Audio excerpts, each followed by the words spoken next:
Pakinggan po natin tong public apology ng tatlo sa mga TikTokers na natakot siguro na masampahan ng 10 million damages. Sila yung mga na-involved sa issue na may kinalaman kay Maggie Wilson. Pakinggan po natin yung paghingi nila ng sorry, and then mamaya may papakita ko sa inyo mga impormasyon na tila nagpapakita ng pagbayad ng ating pamahalaan or gobyerno sa mga kabataang TikTokers or influencers para sa propaganda. Although sa ngayon hindi pa kumpirmado, pero pag-usapan po natin. Sa ngayon, pakinggan natin ang mga public apology ng mga kabataang ito. Ito na po. Hi guys, this is Suyo Queen. Ang gusto ko lang mag-public apology po sa ginawa ko pong video about sa issue ng Akasa Manila without knowing po sa mangyayari. And to Miss Maggie, I'm really sorry for what I've done. Yes guys, scripted lang po ang lahat ng yon. And nagsend na po ako ng proof po ng conversation po namin ni client. Yung napagawa sa amin ng video, nagsend na po ako kay Miss Maggie. Again guys, tao lang po nagkakamali and hindi naman po ako masamang tao. Ang pagkakamali ko lang doon is tinanggap ko yung offer without knowing sa issue and sa mangyayari. And guys, sana mapatawad nyo ako and sana hindi na kayo magko-comment ng mga negative comments sa ibang videos ko po. Kasi po naapektuhan din po ako kapag binasa ko po yung mga comments ninyo kasi nga meron po akong pinagdaraanan. And guys, again, sorry po, and also to Miss Maggie sa mga nagsasabi po na 8K daw yung binayad, which is hindi po yan totoo. Yung 8K po is para lang po yun sa mga 3 million followers up, and sa below 3 million naman guys, maliit lang na halaga yung binayad sa akin. And yes guys, tinanggap ko yung offer and pinalit ko yung dignidad ko sa maliit na halaga lang, and ang daming nagsasabi na bayaran daw, ganun, 8K lang daw ako, ganun. Again, wala po akong 8K na natanggap po, and sobrang liit lang talaga ng pera. So again guys, sorry sa inyong lahat, and sana mapatawad ninyo ako. Tao lang po na nagkakamali. I'm so sorry.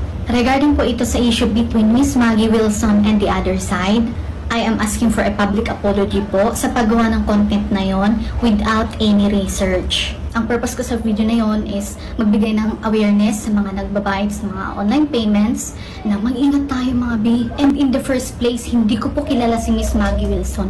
Yan ang inaamin ko na mali ko. Hindi ako nag-research sa site niya. Nag-reach out na po ako kay Miss Maggie Wilson sa Instagram. I asked for an apology, not only for her, pero syempre sa inyo, sa mga nag-disappoint, may mali ako, inaamin ko yon. I just wish na maayos na to problema na to. Hi guys, this is RG Roquero. And alam ko naman na alam niyo na yung about sa issue ni Miss Maggie Wilson and Tim Kunur. And I am the one who promoted the video na they are scammer daw. To Miss Maggie Wilson and Sir Tim Kunur, I sincerely apologize to you for doing that po. And alam ko naman po yung mali ko. Sorry kasi hindi ko sinearch yung about po sa inyo na sinasabi nila na i-promote ko. And as an influencer po, humihingi po ako ng pasensya sa inyo. And sa mga taong na-disappoint ko. And also, kaya po nagawa ko yung video na yun dahil pinilit niya po ako. Again, I'm very sorry po, Miss Maggie Wilson and Tim Kunur. Ayun, napakinggan po natin, sana sincere sila sa public apology nila. And parang may narinig ako na sinabi na pinilit, para sa akin, I'm not gonna buy that, hindi po ako naniniwala na pinilit ka kasi ang totoo, binayaran ka, Marami sila, na nagbigay ng public apology. Sila lang yung pinarinig ko sa inyo. Marami po sila, At yung karamihan din sa kanila ay nagsasabi na hindi nila kilala si Maggie Wilson. So, parang pambihira, hindi nyo kilala si Maggie Wilson. Yung iba sa kanila, hindi nila kilala si Maggie Wilson. Pero, ginawa nila ng content, kasi nga may script at saka may bayad. So, good job naman sa kanila dahil nag-apologize sila at gusto na lang itama yung kanilang pagkakamali. At inamin nila yung pagkakamali nila, naghingi sila ng sorry at ngayon tinatama nila, nakikipagtulungan sila kay Maggie Wilson. Hinayt yung mga faces nila dahil alam ko, mahirap din sa part nila yung pinagdadaanan nila ngayon. Kung binabasa ko yung mga comments sa mga content nila, talagang yung pambabash at saka mga salita na nare-receive nila ay talaga pong masakit yun sa damdamin, sa puso, So maging maingat po tayo sa pag-kokomento sa kanilang mga content, Kung makita mo natin yung mga videos nila, napakalat-kalat na sa social media, ingatan din po natin dahil ang mga kabataan ito, nagkamali man, maamin naman sila at willing silang itama ang pagkakamali, Maaari kasing tayo ang maging dahilan kapag tayo basta-basta na lang magsalita sa kanila na hindi rin natin pinag-iisipan, baka tayong maging dahilan kung bakit sila malungkot at ma-depress, So, iwasan po natin yon, mga bata ito. Ngayon, Pakinggan po natin ang isang payo ng isang kakamping natin na si Sasa Girl. Ito talaga ay makikita ko yung pagkakaiba sa mga kakamping influencers at saka sa mga taga-kabila yung mga na-involved dun sa paggawa ng content na scripted at may bayad about Maggie Wilson and a certain personality and yung business nila.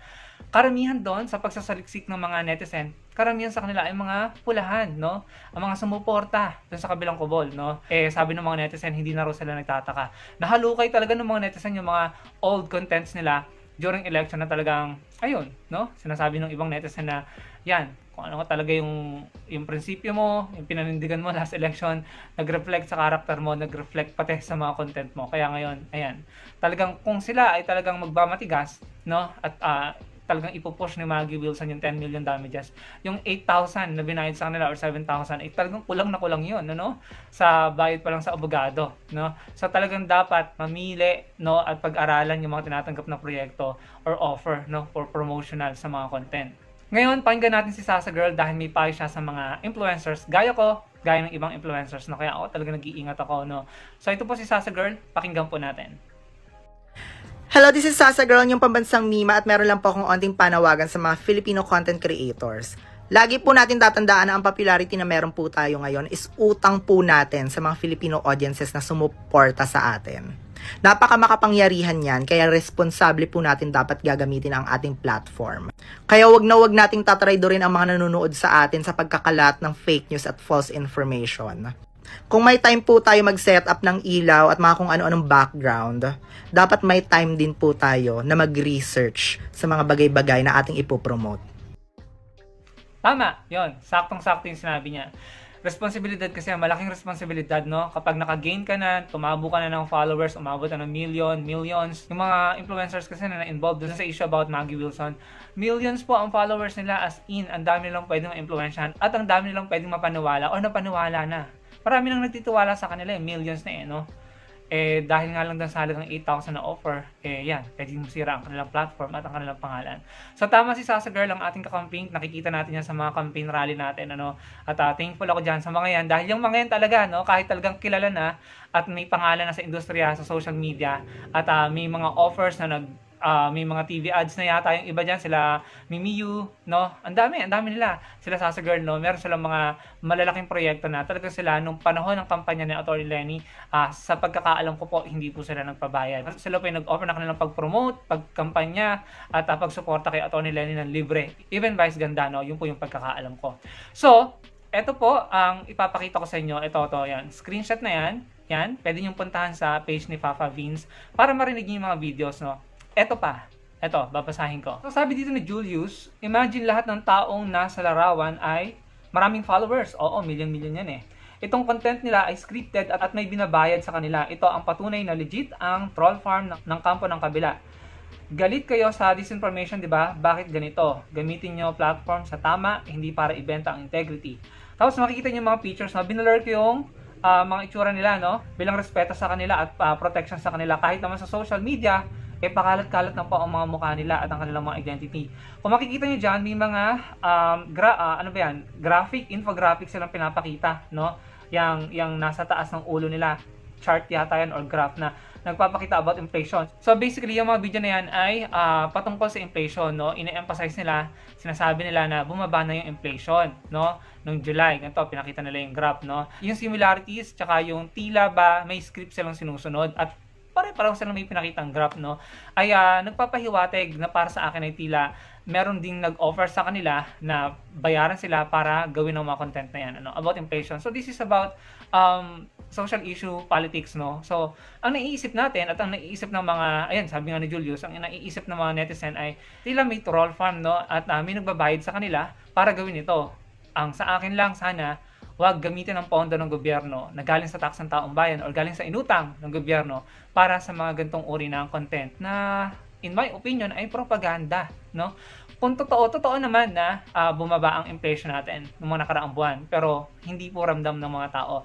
Wala namang masama kung ipopromote natin yung mga accomplishment ng gobyerno, pero sana in a natural way na hindi kailangang magbayad, no, ng kung sino mang grupo or ng government, ng mga influencers, no, hindi nila sana kailanganin magbayad ng mga influencers or mga content creator para sabihin na ito na yung mga accomplishments natin, ano. Dapat yung mga tao kusang loob, no, yung tinatawag na spontaneous na lang sasabihin sa mga content na ay ang ginhawa na ng buhay namin kasi ang mura ng mga bilihin, na hindi mahahalata. This one magba-backfire ito no, sa gobyerno. Ang magiging negative na naman dito ay ang gobyerno, dahil ang iisipin ng mga tao, tila bumabayad ang gobyerno ng mga influencers para yan gawa ng content at parang, di ba, propaganda content, no? So, yan po yung naiisip ng mga netizen. Kung gusto nyo pong makita yung mga komento, puntahan nyo itong content ni Fafa Beans. Ayan po, yan. Yung ilan sa mga video, maririnig nyo dyan na tila pare-pareho sila ng sinasabi. Meron silang pinakitang picture na pare-pareho nilang pinakita, and meron pong similarity sa kanilang sinabi na tila may script, no? So, yun lang po ang gusto kong sabihin, na sana yung mga kabataan natin